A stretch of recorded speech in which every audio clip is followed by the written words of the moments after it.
That's treason. That's treason. They say, holy shit, they caught us. They caught us. What storm, Mr. President? You'll find out.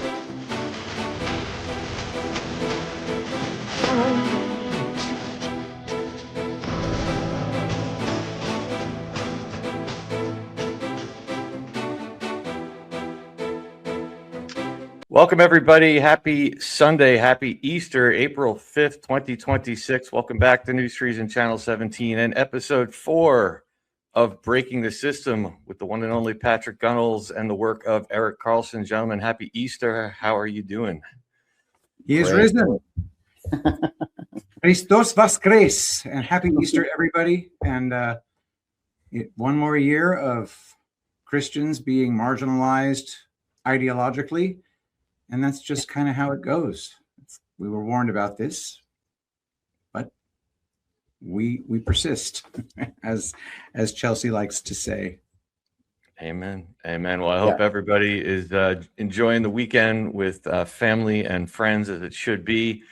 Welcome to everybody. Thank you for joining us tonight. Those of you that are new to this show, this is the 4th episode, and our aim here is to kind of give you guys the that 40,000-foot view of what is happening in what is really a banker's information war. And we've already started by doing some history on things like the City of London and how all that connects to everything that's happening right now. A whole lot of stuff happening in the news with the Treasury that we will talk about later in the show. And really what I think you're going to get out of this, the piece that we're going to highlight today from Eric's incredible Substack is titled The History of the CIA, of a CIA-Run Economy, Part 1.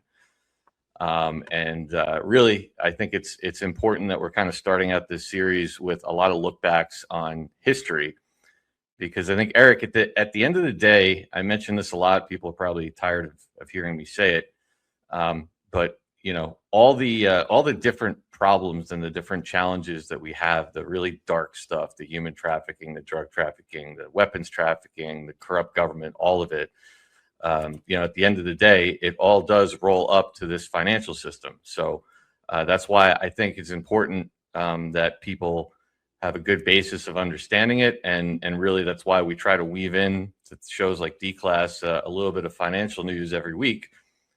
Because we have to keep our eye on what really ultimately comes down to Trump's war against the legacy banking system and how that really affects everything. Yeah, it makes for a boring movie, though. People want public hangings. It's boring to just have systems implode behind the scenes, and they don't get to be involved in it. Yep. Well, I think we have this tendency to look for the big, exciting things. And, you know, unfortunately, you have a lot of those people out there that are promoting the whole idea of, you know, flipping the switch and doing this overnight. We know it's not going to be that way. Patrick knows that I think it was last weekend on D-Class, we kind of did a great breakdown done by our good friend Jeff on just all the different bullet points of all the moves that Trump has been making, a lot of which just haven't gotten headlines. I mean, not the least of which is what came out, the symbolism that came out last week of Trump announcing he's going to be putting his name, his signature on our currency. And we're going to talk about that later in the show. But there's a lot of stuff that gets lost in the shuffle that, you know, I think it's important to pull it all together and keep our eyes on it, because I think I don't know. I think we've noticed by now as a movement, we fall into these traps of getting sucked into whatever the thing of the day is or the thing of the week is.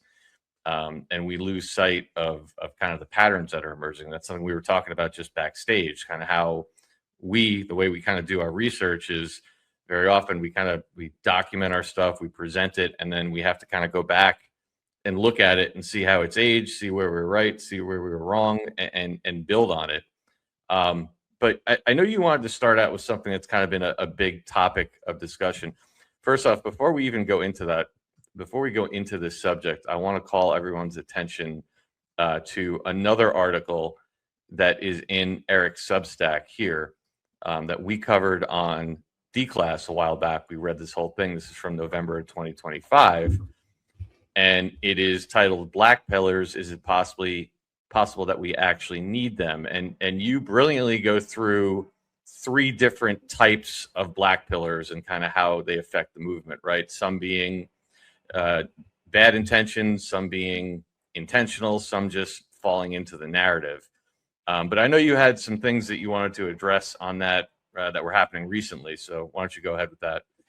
Yeah. So first of all, I want to point out that nobody here, nobody that I associate with or that I follow, claims to have any type of insider information.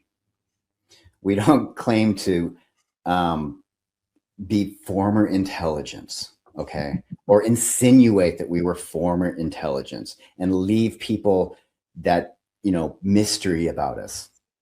And nobody here claims to be connected to Trump or to have Trump's ear, okay?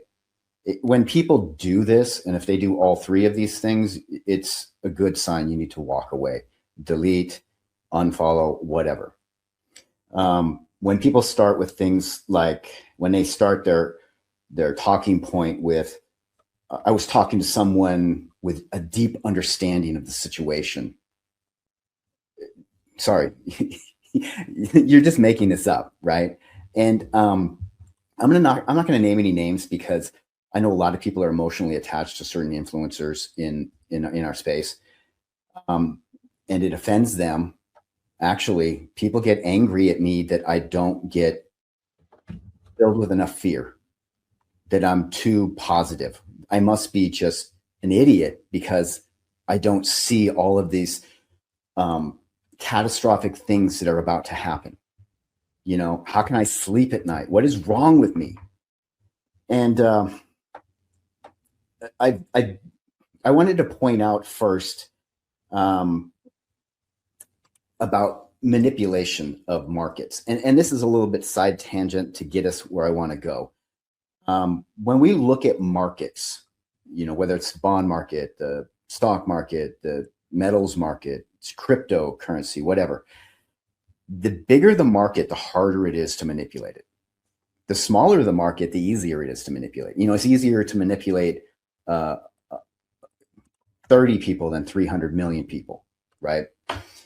But just to give reference in the size of the different markets, the stock market in America is about $65 trillion with a T.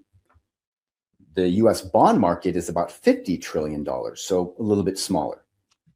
That US bond market consists of corporate bonds, US Treasury bonds, municipal bonds, school bonds, all of these things. Of that US 50 trillion US bonds, about 4.4 trillion of it is municipal bonds. And municipal bonds is, local governments will raise money to build a bridge or a school or whatever. School bonds are 7% of the municipal bonds.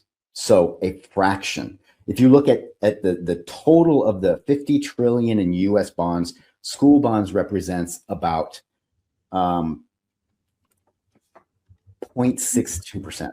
So 2/3 of 1%. And I'm bringing this all up so that when I get to my next point, you'll understand school bonds are a small, insignificant part of the bonds system. Okay. I've been hearing people talk about this thing called Bondgate in our community, how everything is going to implode. The whole financial system is going to go down with this, including the banking system. And let me point out about the banking system. U.S. banks hold about 5.75% trillion in U.S. bonds. That's about 1/9 of the U.S. bonds that the banks hold on their books. They hold less than 1%. Less than 1% of what they hold is school bonds. Okay.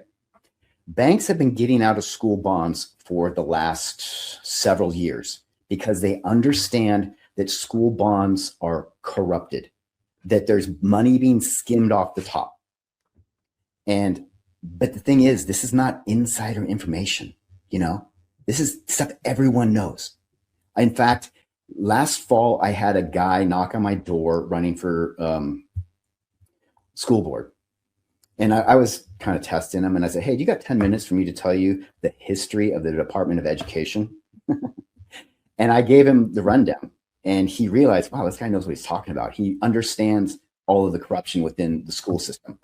And he says to me, and he wouldn't do this to most people in my area because they're all libtards, or a lot of them are. He says, hey, school bonds are totally corrupt. They skim money off of them, right? So this is not an insider. This is not inside information. This is, everyone knows this. And so you have people in our community, influencers, black pilling influencers, who are trying to put this fear into people about an apocalyptic downfall of our country, our nation, because of the school bond corruption, which represents less than 2/3 of 1% of the US bonds. Okay. I put into Twitter the keyword Bondgate, and I just want you guys to understand what people are saying about Bondgate. Whoops. Okay, let's get started here. This is what people in our community are seeing.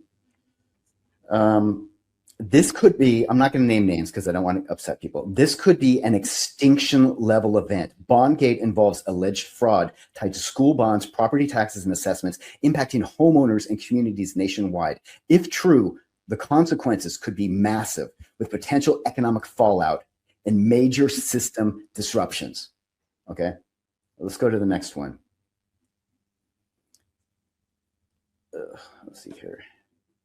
Bondgate will lead to a financial apocalypse. Let me find another one. Property tax paying citizens have no idea that trillions of our money has been frauded into the name of school bonds, mostly school bonds.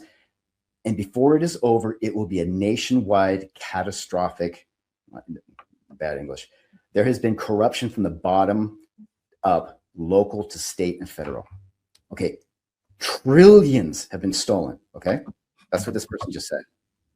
According to outstanding U.S. school bonds, if it is 7% of municipal bonds outstanding, it puts school bonds at $308 billion. Okay, but trillions have been stolen from us for this. And we're all going to have to pay for it. It's going to take down our financial system. And again, the banks hold less than 1% of their bonds are school bonds. It's tsunami warning. Bondgate will lead to the financial apocalypse. When the tsunami is coming, Bondgate. Who is John Galt? Sorry. Property taxes and school bonds, huge fraud on people. The wave is coming financially. Find high ground.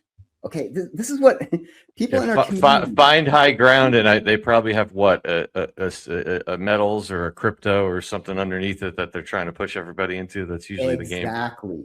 Yeah. They have their oh, by the way, buy this from me. That's right. That's the end result of it. And I don't get it. I don't understand how people can still be a part of this community, falling for this crap constantly. And I mean, when I follow someone and I notice that they're blackpilling or they're not legit or they're pushing something, I delete them. So like some of these people I listened to for a month 7 years ago before I realized they were frauds.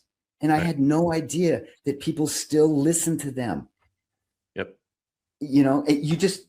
I kind of work my way towards the people who don't make these ridiculous claims and don't claim to have inside knowledge. And they're just like us. We say, I don't have any inside knowledge. I just use my discernment and I try to read between the lines, and I don't tell anybody what to believe. I just tell you these are the facts. You can do with them what you want, you know? And so. Well, let me, can I comment on that for a minute? Yeah. Because you bring up an important point. And actually, we were even asked about, during ThreadFest at Q&A, we were even asked about a few people in particular. And again, I'm not going to name names. I don't do it on this channel. I kind of make it a policy not to do that.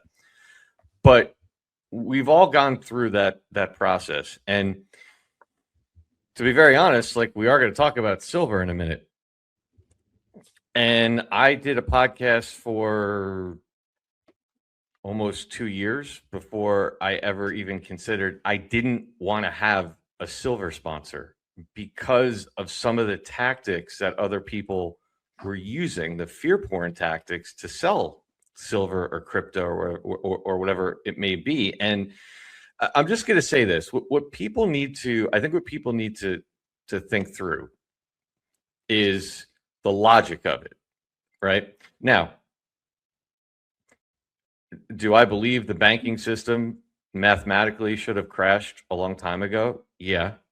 The fact that it hasn't should tell you something. Do I believe the derivative bubble that maybe we'll talk about another time should have exploded a long time ago? Yeah, but it hasn't. So that should tell you something else.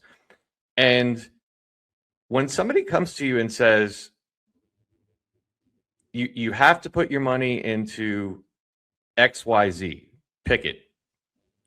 Because if you don't, the banking system is going to crash and you lose all your money. Well, pick any one of those assets, silver, crypto, whatever it may be, and then go look at the percentage of people that actually own it, right? Metals, it's a very small percentage of the population. Crypto, I believe it might even be it's still a very small percentage of the population.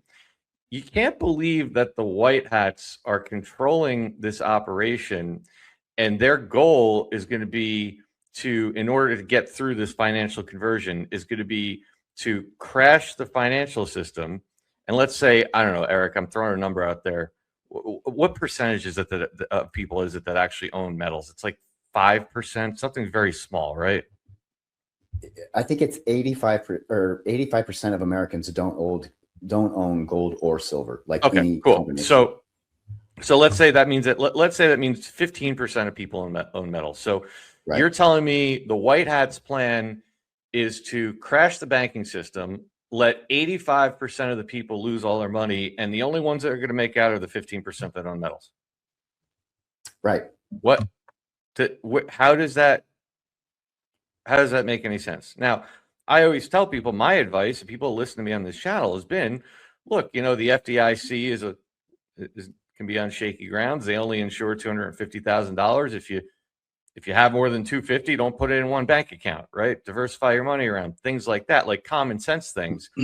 I have said, I believe you could see the presentation of a bank lockup, but the people that are going out there telling you that you're going to lose all your money, how is this a plan? How is this the Great Awakening?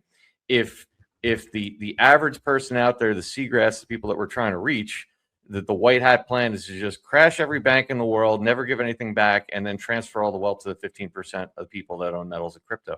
That doesn't hold water. Patrick? If the plan is one that we're supposed to be trusting, then we are not heading towards financial apocalypse. It's pretty simple where I'm concerned. We're not dependent on one financial instrument. We will never be dependent on one financial instrument. And when you hear things like extinction level event, you know who also spoke like that? Scott Adams, rest in peace. He referred to the debt as the thing that was literally going to kill us all. And he would say it over and over again. It's literally going to kill us all, the national debt. Why? We still have sunlight. We still have food growing out of the ground and animals to eat. No financial apocalypse is going to change that. And that's one of the things about financial crashes. It's still fine. The system has a problem, but we're not dead because the system has a problem. And to your point, Patrick, going through everything we discuss in this greater operation, what do we keep trying on shows like D-Class to show everybody? We keep trying to show people that what we've been living through, in particular for the last 6 years post 2020, are examples, recreations, presentations of things that would have happened and would have been much worse. COVID would have been much worse. The border would have been much worse. Even election fraud would have been much worse, right? Iran, World War III, all that would have been much worse. So I only go as far as to say, is it possible? You may see as we move into 2026 and we hear more about the Fed and everything else, and I think that's going to be even more in the news cycle, that there could be some presentations of financial scare events. Sure, I leave that on the table. But like every other thing we've watched, there hasn't been an actual World War III. There hasn't been an extinction level pandemic. We don't have illegals actually taking over all of our cities, though it's being presented that way. And to me, I go as far as to say, yeah, they may do some things here and there that will bring attention to the money.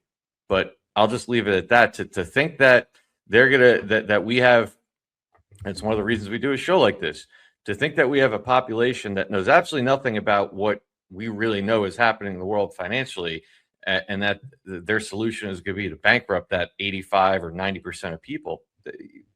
The whole argument should just end right there. You can't believe in a plan and think that that's true.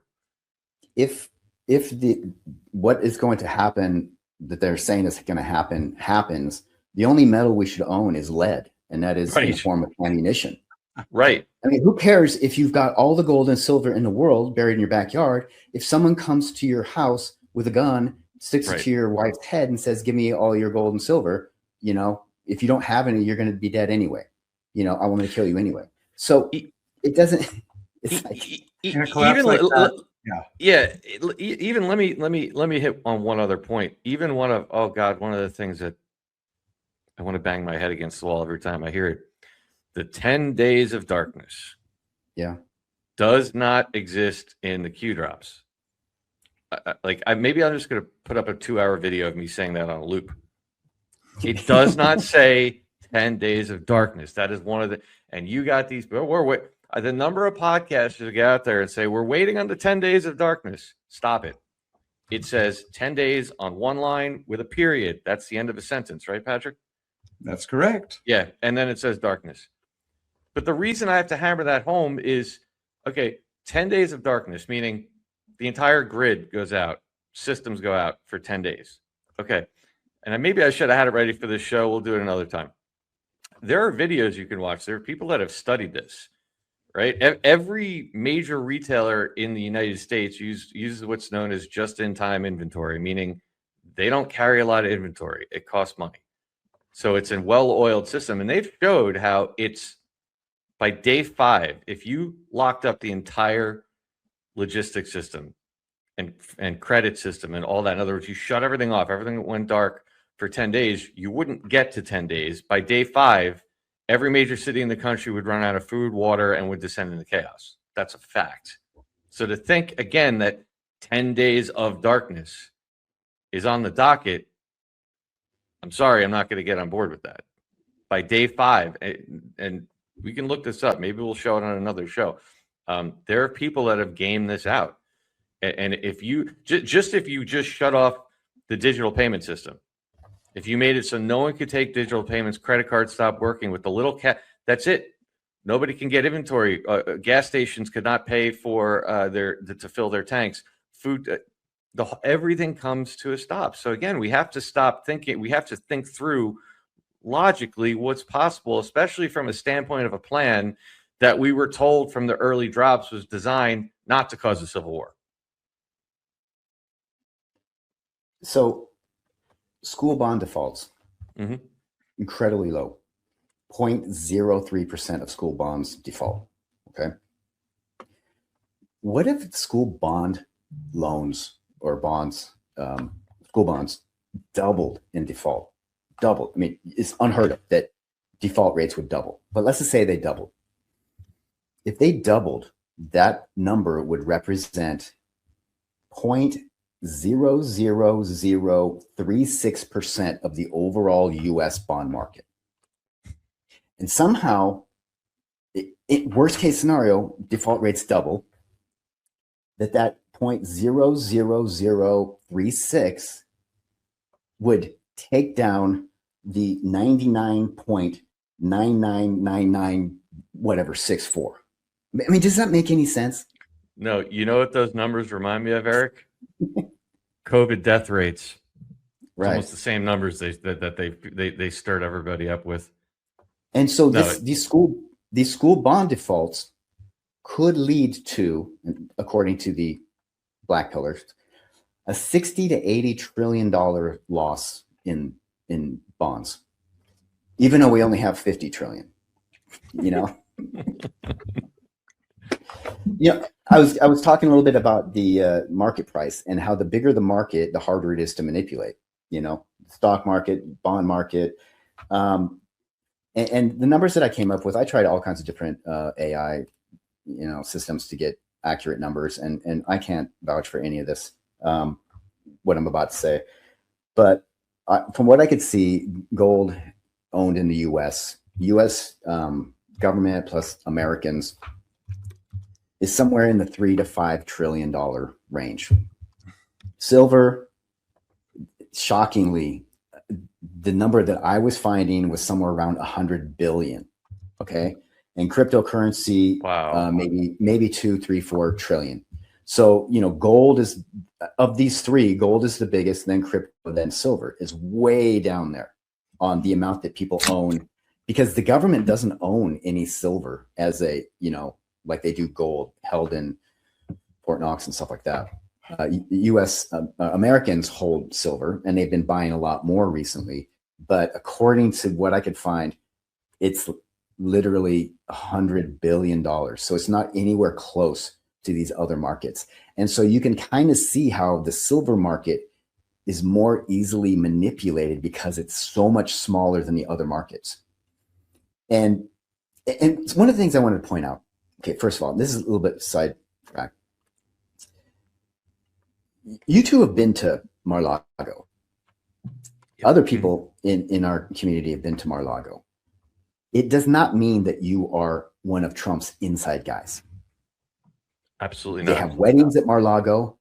People are invited to Mar-a-Lago to, and in your case, I think you guys, somebody paid for a table and you guys are going. This is not, people in our community think that if someone goes to Mar-a-Lago, that somehow that they are connected to Trump. Oh yeah, well, so-and-so went to Mar-a-Lago. You know how many people have been to Mar-a-Lago? It doesn't mean anything. Right. There's an event right now. I forget the organization. It's like next weekend. If you want to spend $2,500, you two can go. And now it's a charity event. Insider. Right. One of the things I wanted to point out, because I don't want people to get the wrong idea about people in our community selling services or products. Patrick sells skin lotions that don't have a bunch of chemicals in them. He found a niche. He found a need, right? Because in the industry, they put a bunch of chemicals and stuff. It's not good for you. But Patrick doesn't make videos 5 days a week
The City of London's MI6 taught the CIA everything it knows, as well as Mossad. Mossad and the CIA serve at the pleasure of MI6 and the City of London.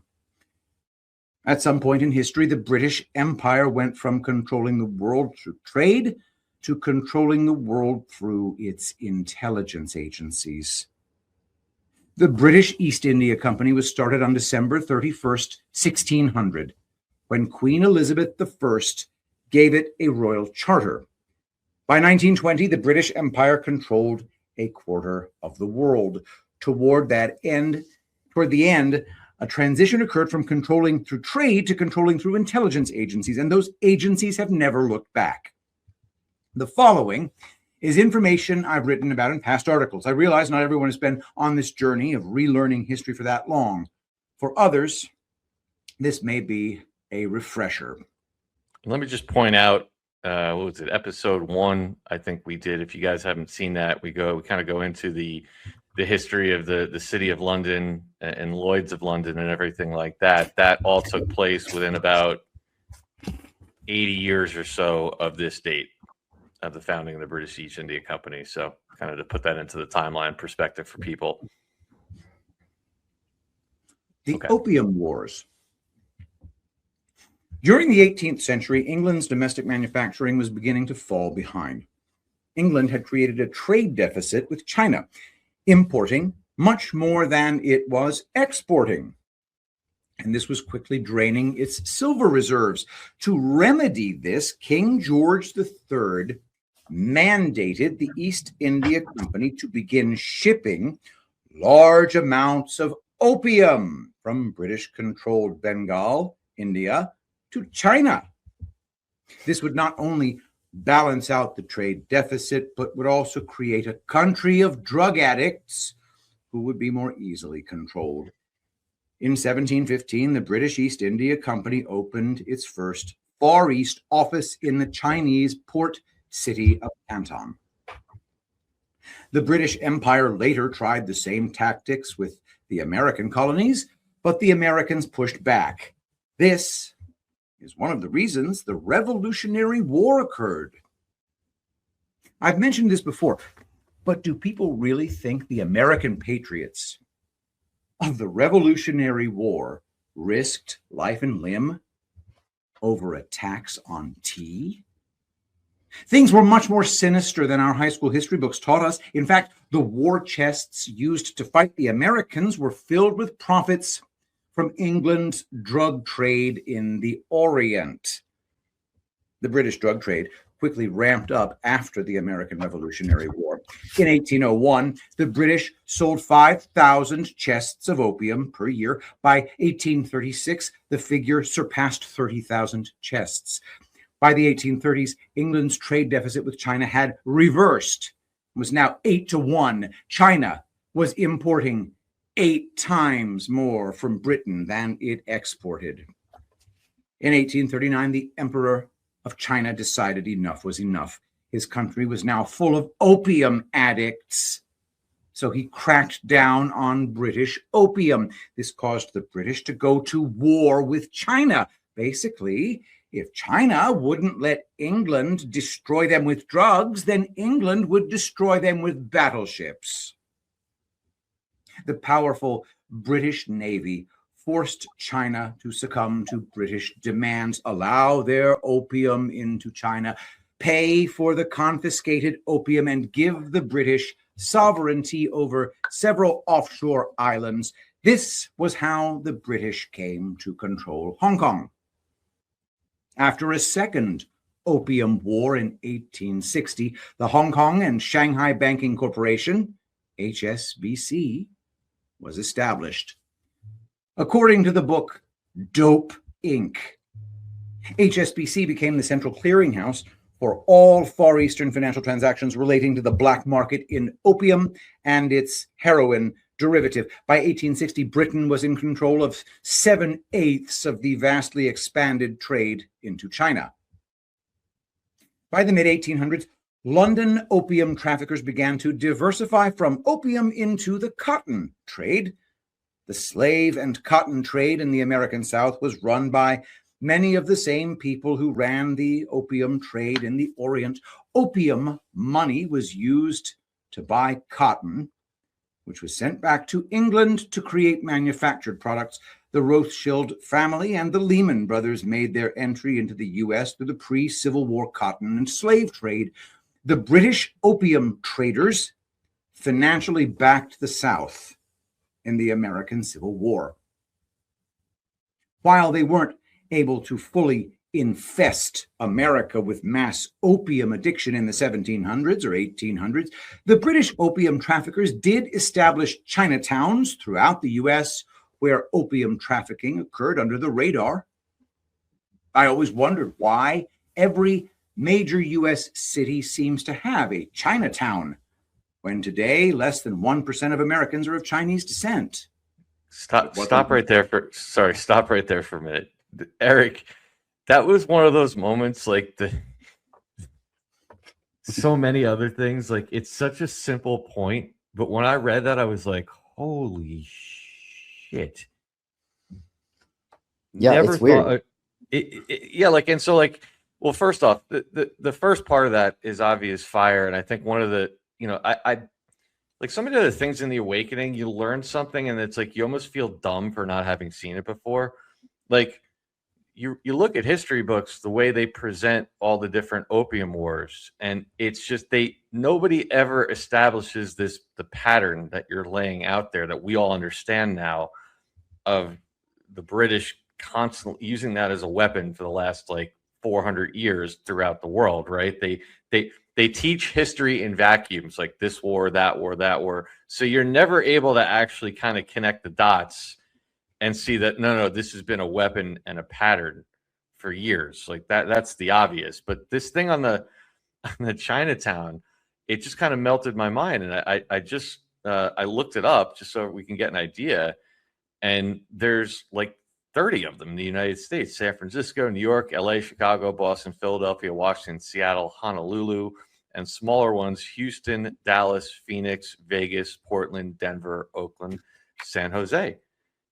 And you're right. People will say, well, no, but there's Italian neighborhoods, and but the ratios and the Italian neighborhoods are sometimes labeled, but sometimes it's just known that that area is Italian, or that we don't have really big like Irish towns, or there's a couple of German, but sure, but there's no area of Boston that is called Irish Town, where you, like in Boston there is a Chinatown, and like every other one, there's a gate that you drive through, and everything's in Chinese. Like it's a celebrated, featured thing versus kind of just like an existent thing. And that's where this whole thing, that one line just completely blew my mind, because you're right. Like you don't have it with the consistency the way you do here. It's like almost every town has the gate and the arch and everything. And it's just, I don't know.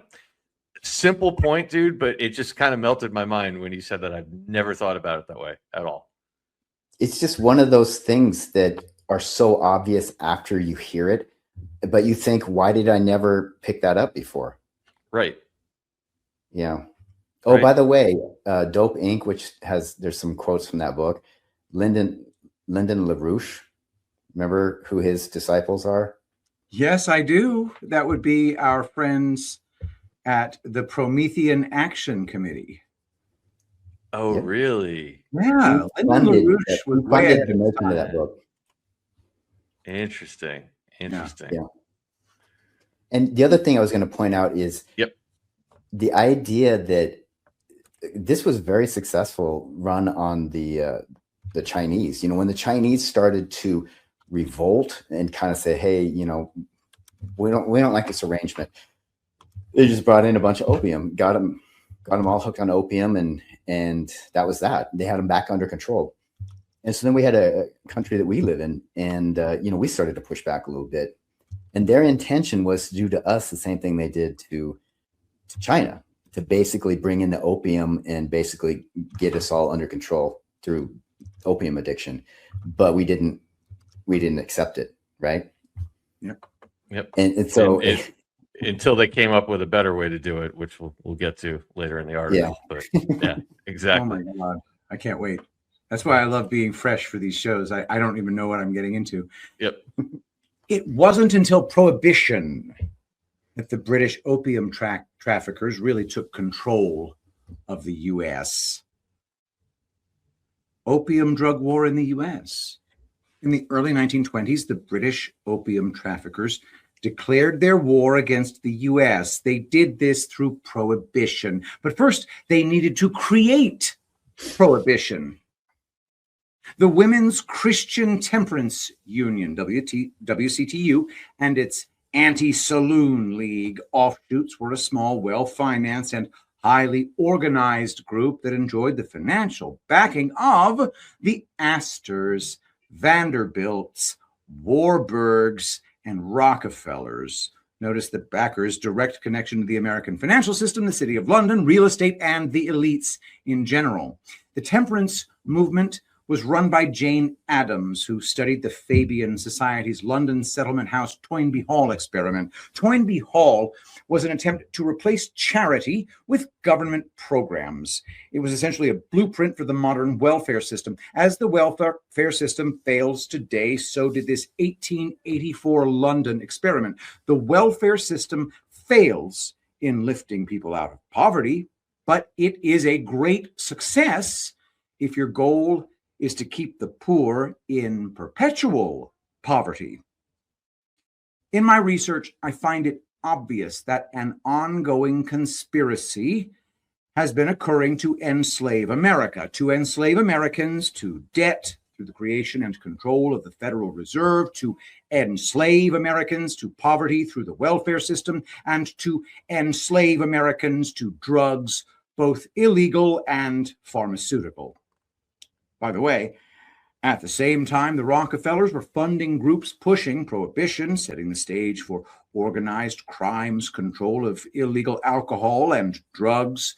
They were also taking control of the medical industry, converting it from herbal medicine to pharmacology. And that's one of the key moves for what we're going to get to. Damn right. The temperance movement was founded at Oberlin College after the Civil War. Oberlin College was founded by British Christian missionaries. All students were required to be vegetarians. Oberlin was organized around the belief that the material world was wholly evil. Early on, the temperance movement was considered a violent cult known as organized mother love. During peak prohibition demonstrations in the 1910s, this group of axe-wielding lesbians made headlines attacking saloons throughout the Ohio Valley. Oberlin College, founded by British missionaries, violent axe-wielding vegetarian lesbians, financially supported by the Rockefellers, Warburgs, Vanderbilts, and Astors. None of this makes sense unless you view it as elites financially supporting a cult opposed to worldly pleasures, because prohibition created the framework for trafficking bootleg liquor, drugs, and possibly human beings. Few understand that one of the main reasons the FBI was formed around this time was to combat human trafficking, which was obviously considered a problem at the time. Hang on there 1 second, Patrick. Go ahead, Derek, please. Oh, I was going to say, doesn't it sound eerily familiar or similar? The axe wielding lesbian vegetarians that are being funded by these elites. It sounds like the trans movement of today. Sounds like Antifa. Well, that's why I wanted to stop there, right? Because we were just discussing this on a show we discussed on our few shows this week about no kings, right? And I remember a couple of years ago when I started working with Mike King, and one day he said something. He's like, "There's really never been an organic uprising or movement." I was like, "Whoa, what are you talking about?" And then over the years, he's gone through on our shows. We've gone through the history. I mean, he's dissected almost every organic movement and protest that of the last 150 years. You can go back even further, obviously. And your whole, like everything else in this awakening, your entire worldview just gets shattered because you start to realize, you're like, None of this crap, the women's movement, none of it's been organic. And that's why when we talk about things like No Kings, and I kind of look over in the chat and I see people like rolling their eyes and stuff, I'm like, this is important. Like, first of all, we can talk about this another time. Like, I think No Kings at this point is a white hat op. And why am I so excited to see it out there, right? When everyone else is losing their mind, because for the first time, at least in my lifetime, maybe ever, people are getting to watch this crap and they're getting to see what are they getting injected with. It's funded by Soros and Arabella Advisors and the Gates and the Buffett Foundation. And for the first time, there's actually a dialogue, and people are starting. You got guys like Joe Rogan, all those people out there going, none of this stuff is real. It's your tax dollars being laundered and paying for it. This is like the unwinding of a weapon that's been used against us for centuries, and you're highlighting it again here. I never understood. As a kid, I was like, well, until recently, I'm like, I never understood prohibition. Like, yeah, I know there's a lot of, hardcore, maybe, I don't want to call them Bible bashers. People get mad at me, but the super conservative. But it never made sense to me that we got to a point in this country where everyone was like, yeah, let's just get rid of alcohol. Let's get it out of here. Then you start to understand how this stuff works, and you're seeing the setup here, and it makes perfect sense. That's why it exactly parallels all the stuff we've been living through for the last decade. None of it's organic. As frustrating as what we're going through right now with all of the propaganda and psyops, it's almost hard to listen to I mean, it's obnoxious. But I kind of came to the conclusion that Trump needs to be blamed for the manipulation in order for the libtards to believe that manipulation actually exists. Okay, so you got people on way over here, and they need to get way over there. They need a bridge in between. Trump is that bridge to get them to realize these people think nothing is manipulated, everything is organic. And we're on the other side saying, no, everything is manipulated, nothing is organic. And they can't go there. It's too painful for them to get there. So how do you get them there? You create a bridge in the middle called Donald Trump, and you blame Donald Trump for manipulating the stock market, creating wars, manipulating the media. And so then they'll believe anything negative you say about Donald Trump, so they can get on board with that. So they get to that bridge of like, oh yeah, Donald Trump is manipulating everything. And then that gets them one step closer to understanding that, well, it's not actually him, but now that you're on board with everything is manipulated, now you can see who is really manipulating everything. Yes. And yes, we're already over there. So it's painful for us to have to endure, but a lot of people aren't even on the bridge yet that will get them to where they need to be, Yep. But you can say anything about Donald Trump, and a certain percentage of America will believe it, as long as it's negative, And so it's an easy sell. Dude, I'm so glad you said that, because just the other night, Mike King and I were doing a show, and he was essentially making the point that, like many other things with this war, Donald Trump is purposely throwing himself under the bus with the perception of this war. Why? So you could start to establish to people that, the powers that be in the Israeli deep state can pull our strings, and we can get pulled into forever wars. And there's a point to it. And the drop we keep pulling up, which I told people the other night, I said, print it out and put it on your wall.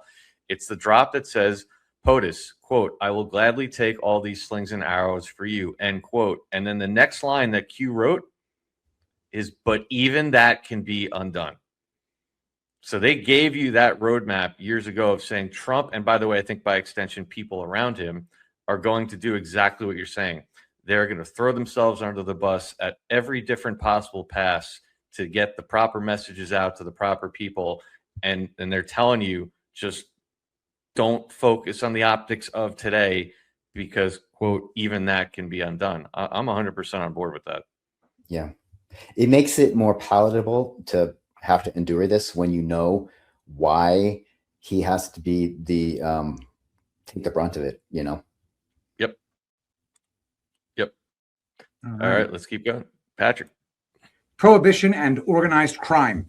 Prohibition created organized crime. From Dope Inc., Prohibition brought narcotics traffic, narcotics traffickers, and large-scale organized crime into the U.S. Agents of Meyer Lansky and Arnold Rothstein made their first trips to the Far East in the 1920s to buy heroin from the British. Eventually, all organized crime was run by Lansky. Even the CIA's drug running in the Golden Triangle during the Vietnam War. The CIA did the same thing during the Korean War and the war in Afghanistan. Ever wonder why we need so many wars? Wars that drag on when they should be over in weeks? Some may recognize Arnold Rothstein as the inspiration for the mob boss portrayed in Boardwalk Empire. Britain's distilling companies sold liquor in bulk to Rothstein. Illegal alcohol and drugs during Prohibition built a multi-billion-dollar empire. The Bronfman family, John McCain married into this one, was positioned to transition smoothly into the legal liquor trade in the 1930s. With alcohol legal again, organized crime shifted to casino gambling, and Meyer Lansky moved to the Caribbean to prepare for British offshore unregulated banking. By the 1960s, with organized crime solidified, British drug traffickers flooded America with illegal drugs. By the decade's end, America had a drug epidemic. President Nixon declared a war on drugs. One contributing factor to Nixon's removal from office was this war. Few know George Bush Sr. played a vital role in forcing Nixon out via the intentionally botched Watergate break-in carried out by highly trained CIA operatives who suddenly acted like amateurs so that they would be caught. The Patrick, CIA...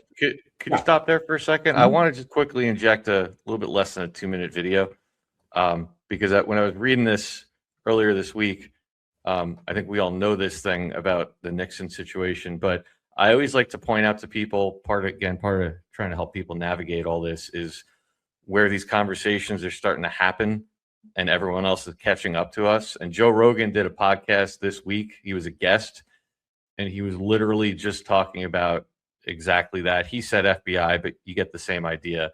And this is a big podcast. So again, I like to highlight when other people, normies, are starting to have conversations about the things we already know. So since you mentioned that Watergate break-in, let's quickly take a look at this. You ever hear the Tucker Carlson Nixon story? No. Okay. So Tucker Carlson came on my podcast and he's like, do you know that Nixon was the most popular president in history? Like when he won by the biggest landslide ever. Right. And Nixon had a vice president, Spiro Agnew. Spiro Agnew gets brought up on corruption charges. So Spiro Agnew has to resign. Then they bring in Gerald Ford, who was a complete moron. But the reason why they brought in Gerald Ford, who also, by the way, was on the Warren Commission report, they bring in Gerald Ford to replace him if anything happens, right? So it's the vice president. Then they immediately hit him with Watergate. So Nixon did not coordinate Watergate. Watergate was coordinated by the FBI. It was all FBI agents that did it, and then they brought it to him, and what he was guilty of was saying, cover it up. So they were talking about covering up. He agreed to that, and that's what they got him on. They set him up. Bob Woodward was an intelligence agent. Naval spy ring. Yes. And his very first job as a reporter is Watergate.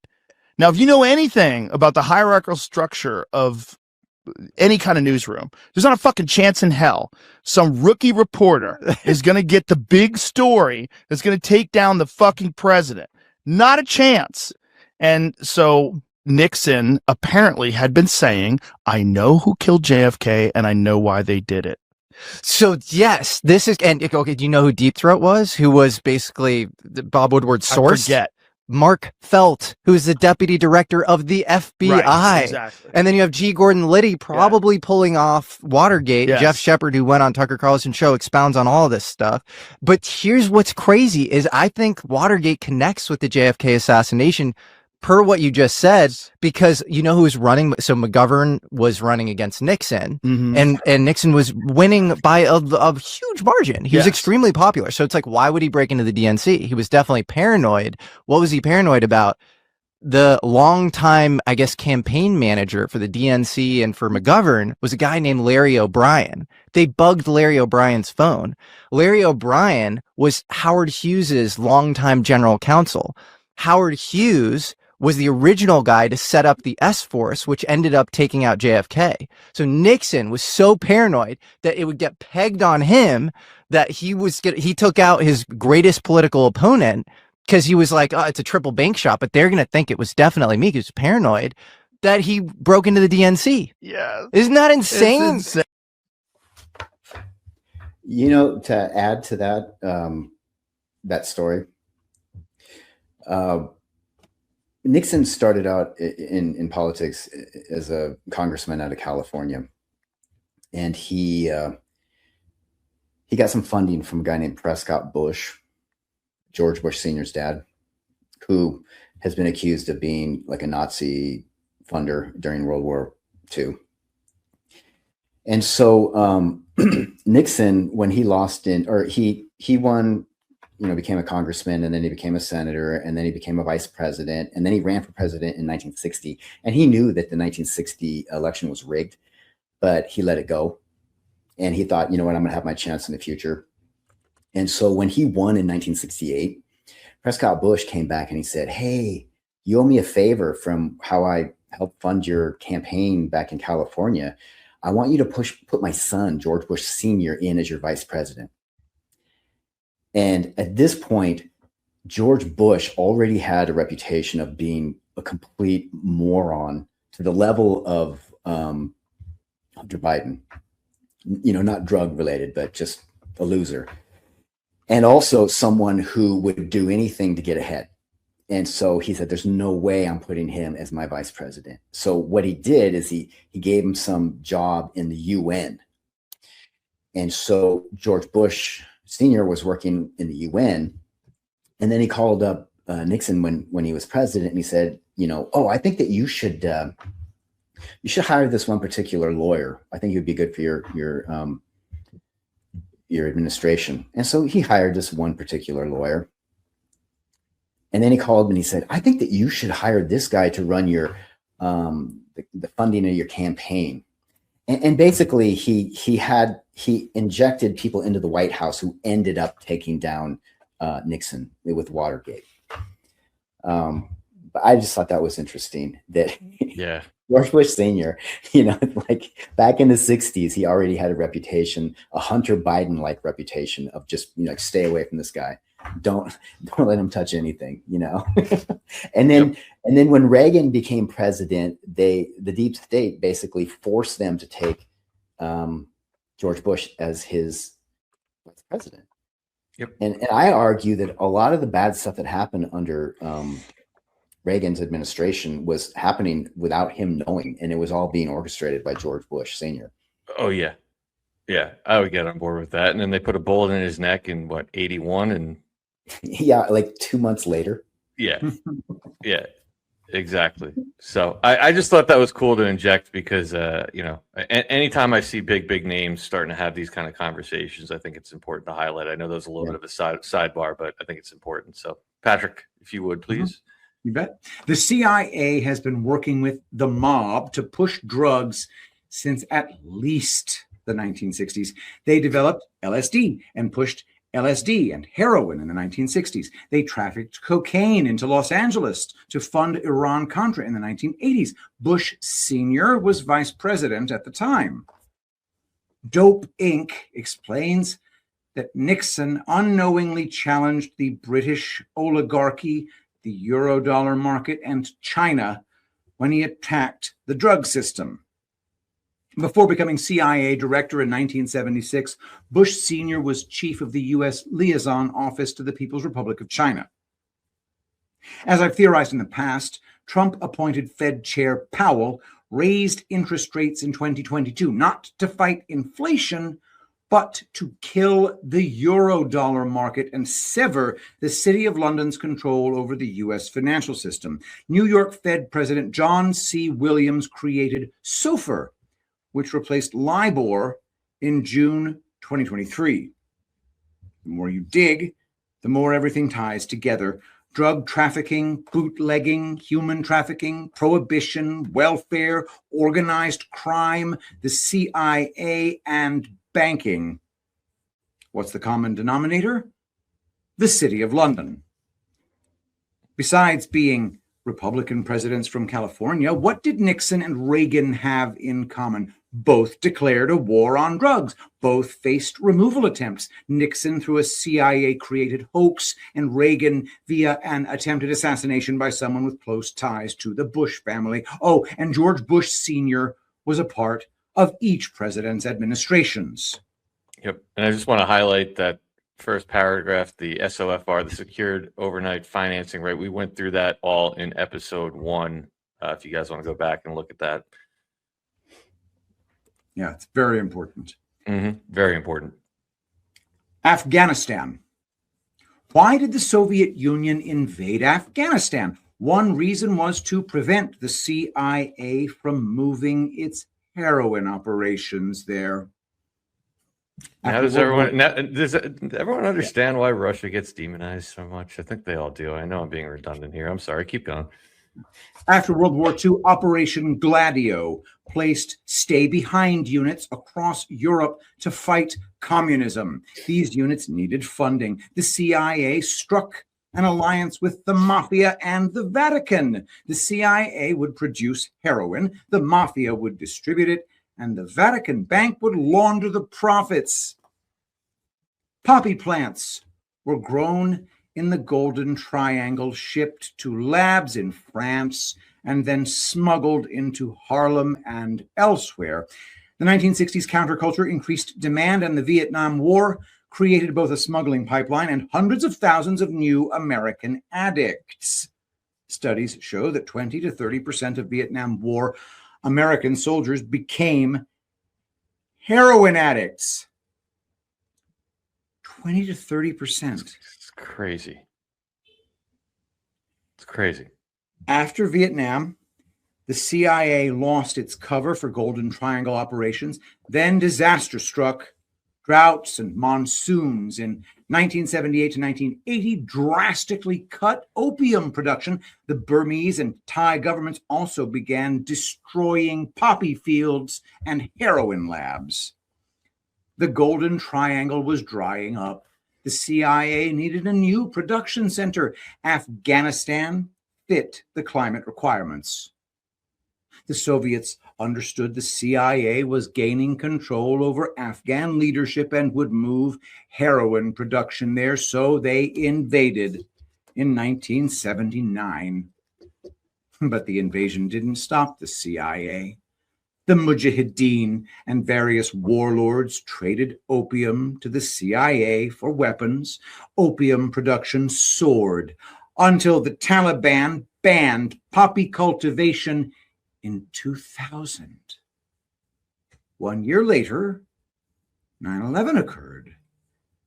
The attacks led to the U.S. invading Afghanistan. Just 4 weeks later, U.S. troops protected the poppy fields, and opium production quadrupled after the invasion. It remained high until the U.S. withdrawal in August 2021. The Taliban regained power and opium production collapsed again.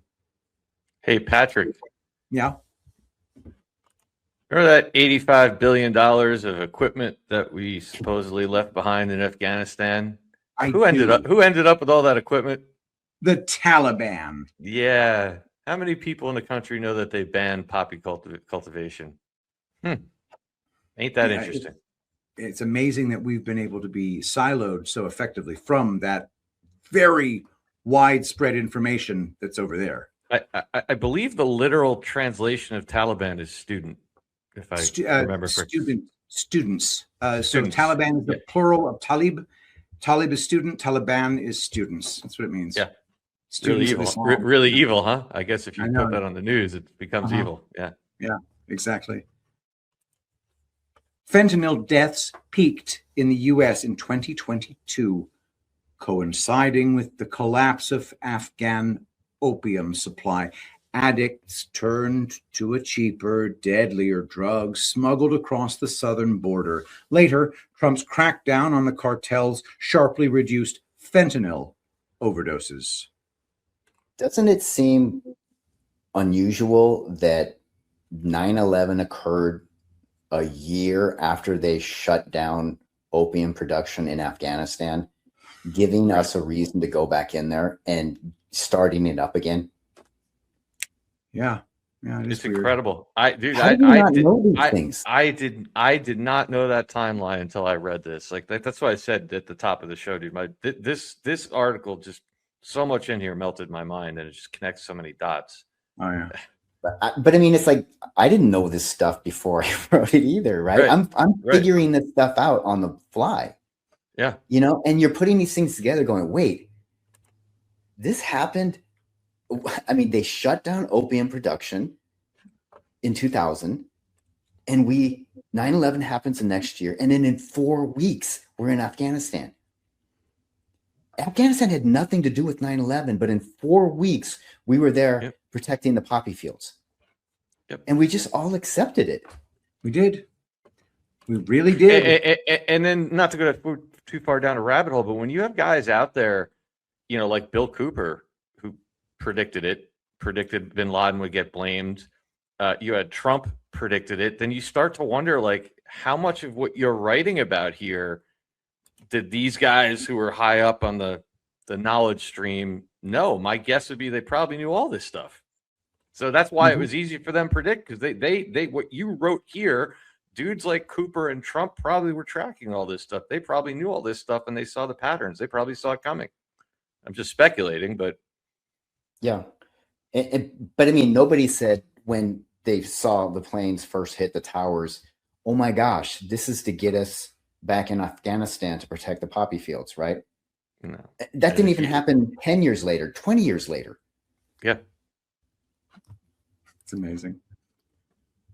Ukraine. Now apply Afghanistan logic to Ukraine. Why did Putin invade in 2022? I would argue that it was to get the CIA out of a border nation yet again. 2014, the CIA used a color revolution to seize control of Ukraine, just as in Iran in 1953, Ukraine became a hub for human trafficking, drug trafficking, bioweapons development, resource plundering, and money laundering.